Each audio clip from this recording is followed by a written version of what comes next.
முதன்முறையாக ராகு கால வழிபாடு நடைபெற்ற கோவில் கும்பகோணம் ஏகாம்பரேஸ்வரர் கோயிலின் திருச்சுற்றில் ராகு கால காளிகா பரமேஸ்வரிக்கு தனியாக சன்னதி உள்ளது.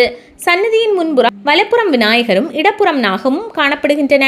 இக்கோயிலில் உள்ள காளிகா பரமேஸ்வரிக்கு தான் தென்னிந்தியாவிலேயே முதன்முறையாக ராகு கால வழிபாடு நடத்தப்பட்டதாக கூறப்படுகிறது.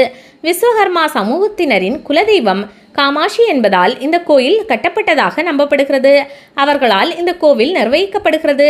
இந்த கோவிலின் மற்றொரு தனி சிறப்பு என்னவென்றால் ஒவ்வொரு நாளும் செய்யப்படும் ராகு கால பூஜை. ஒருவேளை ராகு கால பூஜை தொடங்கும் முதல் கோயில்களில் இதுவும் ஒன்றாக இருந்திருக்க வேண்டும்.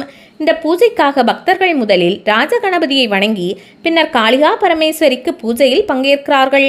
ராகு காலத்தின் போது இவளை வழிபட்டால் அனைத்து பிரச்சனைகளும் தீரும் என்பது பக்தர்களின் நம்பிக்கை.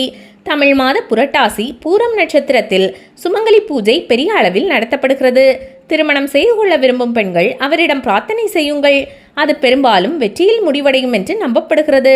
திருமணத்திற்கு காத்திருக்கும் கன்னிப்பெண்கள் நல்ல வரன் கிடைக்க கன்னிகா பரமேஸ்வரியிடம் பிரார்த்தனை செய்யுங்கள். இந்த கோயிலுக்கு செல்வது காஞ்சி ஏகாம்பரேஸ்வரர் கோயிலுக்கு சென்றதற்கு சமம்.